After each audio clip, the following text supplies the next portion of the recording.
And he died. He died. 24-year-old. He died. Not because of sickness. The country failed them. You, I swear, God will judge you. What you did on Thursday. God. My lady, calm down. Wait, calm down. My lady, calm down. I want to hear a story. Calm down. What's your name? Nasiba. I can see. Calm down. You calm down first. Let's start. Calm down, baby. Calm down. You're very angry. I'm very angry. What's your story? I am very angry. I'm more angry at this morning. People are dying each day. The dialysis machine in Kolebu Gospel. Do you know the number of people who died? A 24-year-old boy died this morning. His father is a teacher. Gave over 30 years of his life to the service. Could not afford transplants. Could not afford dialysis. 400 cedis a week. What do you mean?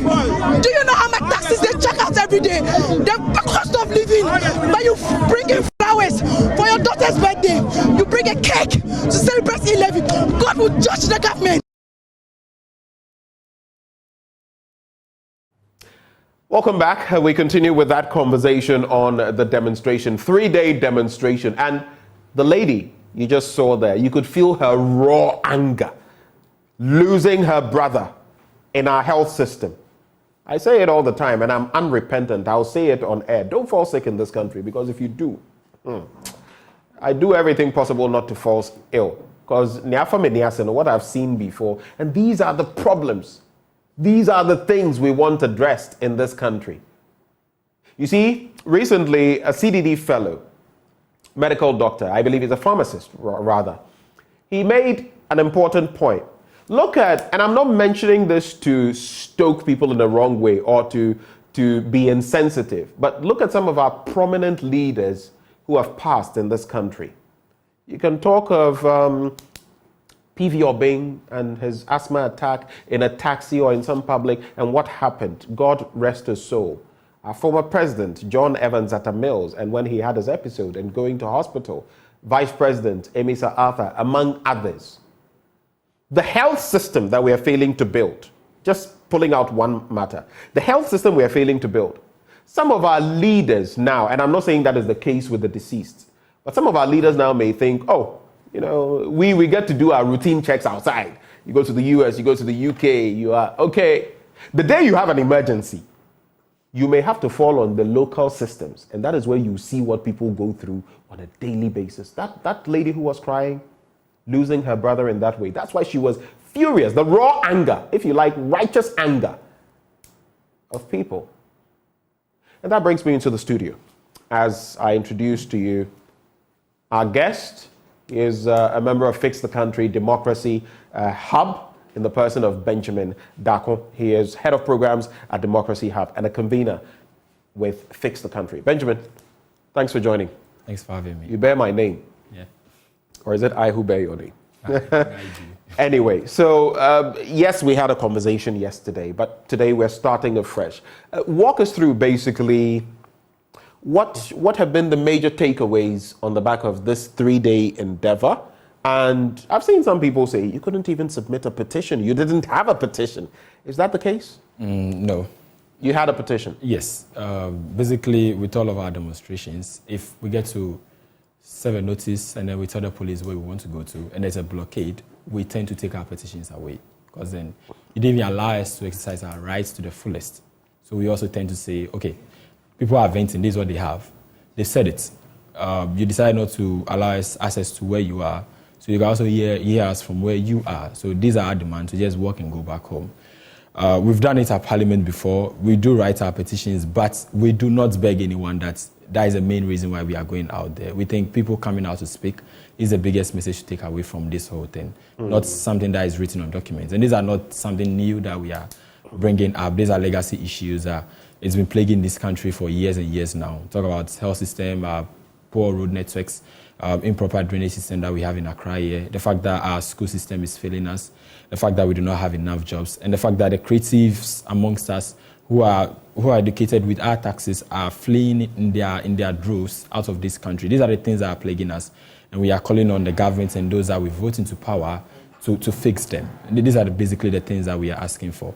Now, my biggest takeaway is that Ghanaians actually showed for the first time that we can put aside all our differences, political affiliations, blah, blah, that we have, things that divide us, and speak as one people, seeking the better interest for our state. That is the biggest takeaway. And it was very, very beautiful to see Ghanaians come out support. We had people driving in food vans to come and feed protesters in the morning, afternoon, and evening. It's something that shows that solidarity that Nkrumah spoke about when he was talking about the Ghanaian people to the international. And Nkrumah, the Osajefo was at your demonstration, in a way, because his granddaughter featured.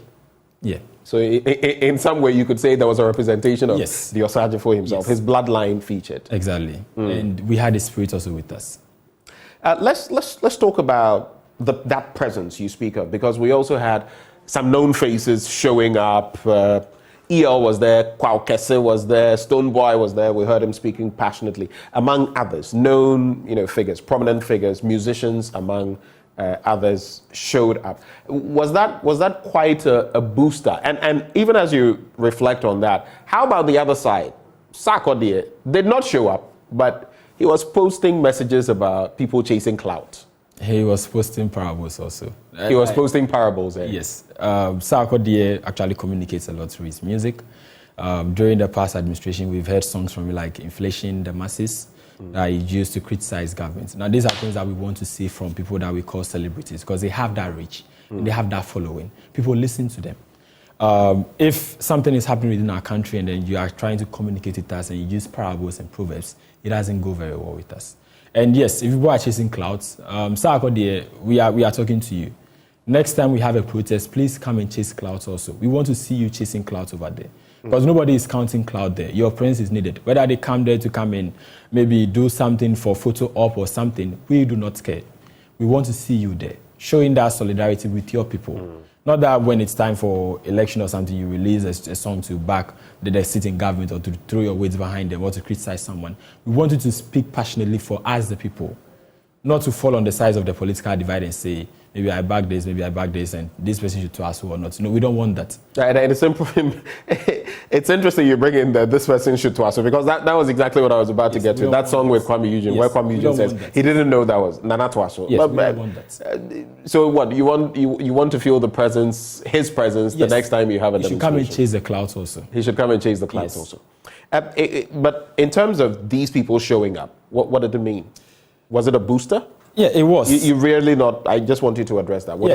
It was a booster, and also actually went as far as showing the reach that the message got to. Okay. And the fact that if you look at celebrities tweeting, we were able to break through the 1 million tweets barrier on Twitter. We were trending not just in Ghana, I think number 2 in the UK, number 2 in the US. We were number 1 in Nigeria, number 1 in Ghana, number 1 in South Africa. Basically, we took over Twitter. It shows that reach that we had. Reuters and DW and all those, our big local medias were all on grounds with us. For the first time, I saw prominent journalists known within this country as part of protesters who are also trying to push across their concerns and things that bedevil them on a day-to-day basis within this country, things that affect them on a day-to-day basis. And if you glance through the protesters, these are not people who will say that are on the low end of the economic chain. These are people who are basically within the middle class range and maybe the upper lower class range. So they are basically okay, they can live their day-to-day lives, they are struggling. But they still are affected by the things that we were actually highlighting, to the point that they were forced to come out of their homes and join us on the street. So it was a win for us, and it was a big booster for whatever we did on the 3 days that we had a demonstration.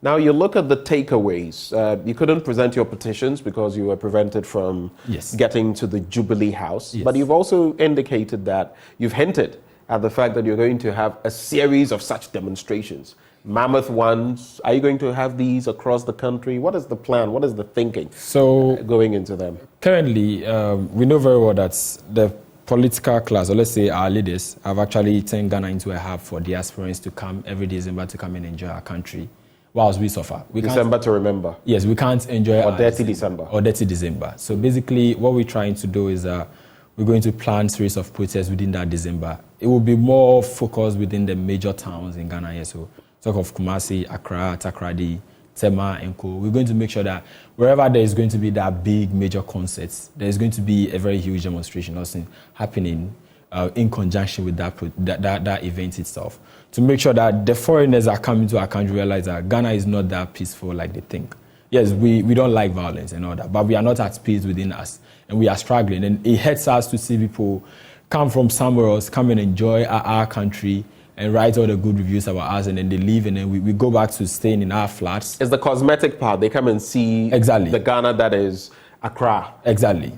Some high-rise buildings and exactly. all of that, and they think that is Ghana. Yes, whilst we, the people, suffer in it. So this time around, we're going to paint a very vivid picture to them when they come, that there's a Ghana that we are in, not the one that they've been told that there's a Ghana that they should come and meet. So that's where we are. Right. There's this interesting comment that comes through from Nana Odiasempa Kwejo Obeng, who says, when will the media also tell the people to change their character and fix themselves? I believe by so doing, we can all come together to fix the country together. Let's fix ourselves. I don't know. I've fixed myself in multiple ways. Nana Odiasempa. So Odiasempa, I hope you've fixed yourself as well in whichever ways that need fixing. But how do you respond to comments like that? From time to time, we hear them, whether political or not. People say we should fix ourselves before we fix the country. I wonder whether our politicians, the president, the vice, and others are fixing themselves too. What's your take? Yeah, I do think we need to fix ourselves. We need to fix ourselves by speaking on behalf of the country. We need to fix ourselves by standing on the side of Ghana. We need to fix ourselves by making sure that when we are speaking, it doesn't sound partisan. It should always be Ghana first. So that is the biggest fix yourself that I think I champion. And the second thing is that there's this thing I've been saying. The last time I was walking from, I think, Circle, going towards Sankara, and I had a bottle with me. I had to walk all the way from Circle to Sankara. There was no single bin on the stretch. If it's someone who doesn't have that patience, it might throw it away, because that is an extra weight that the person needs to carry. I had to put it in my bag. I had to go all the way home before I was able to dispose that thing off. So if you have a country where the system actually frustrates you, in as much as you try everything to fix yourself, you can't do it. People pay money to register passports and file for passport applications, and it takes months and months or upon months. You need to go there and go and pay someone. Something that needs to be more streamlined. You need to go and pay someone. Some things will frustrate you to the point where no matter how good you are, you have to. You just realize that if you're going to have your peace of mind, you just go along with that, though it goes against the grain of your principle. That's the system we have. I quite remember when I was going to do my birth set, it was the same thing. I got there, the man said there's something called Express and blah, blah. And I told him, look, I'm not leaving Ghana. I love my country. If it's going to take 10 years, I'll wait. Do your work. Because if there are files waiting for you and you tell me there's Express, what if no one has actually filed for Express? Are you going to say because you said 3 months, you're going to sit there and wait for 3 months before you do your work? So if you want to say there is Express, yes, fine. People can come and pay for that. I'm not paying for it. So these are things that we've deliberately created into the system where people find loopholes and need to eat from us. And in as much as you want to say fix yourself, you can't do fix yourself throughout. You get to a place where you want not to pay something. And people will tell you that if you don't want to pay, look, I'll take you to this place. Police arrest you. They want to take some money from you before they let you go. They don't want to prosecute people who fall short of the law. They rather take money and let them abscond from the law. They run away from facing charges and all that. And these are things that plagues our country on a day-to-day basis. You've spoken about, dirty December, and basically, some would say you're going to wash the dirty linen of our country in public. As we get ready to wrap the conversation. All these foreigners are going to come, maybe even investors, and you're going to be highlighting the very negative aspects of our national life. How do you feel about that? I think these are things that we can't conceal. We've been concealing them for a long time now. And Ghanaians have played way too nice with the sitting governments and past governments and all that. This time around, we've done too much concealing, so we are exposing everything. So if you do not want people to see this, we've already stated that we have some micro demands that we are asking for, things that are quite easy to achieve. You can do them within this 2 month space that we have. Do them. If we see them, we will rescind on our decision. What are those? We've talked about the fact that government is way too ballooned. We have an economy that is under stress. We've spoken about the BOG office that they are talking about. We've spoken about the fact that government is introducing way too many taxes.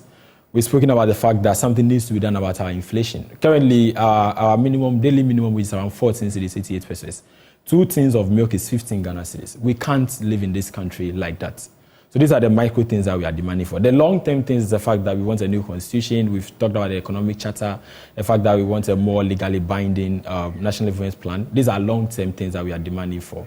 But within the short term, we are saying that we want to see some micro changes that government can do within these 2 months. And as soon as we see them, yes, we might give them that doubt that, okay, they are going to work on these things for us. And then afterwards, if we do not see anything when the new year beckons, then we might go on and organize something. And one of the biggest things that will actually influence our decision is actually fixed on the budget that will be ready in November. So we're waiting to see what government will be introducing in Parliament as a budget for this country for next year. If it doesn't bode well with us, we are continuing with this. And I don't think that it's safe to say that if something bad is happening in your room and you conceal it for a long time, it will get to a point where the rot will actually come out on its own.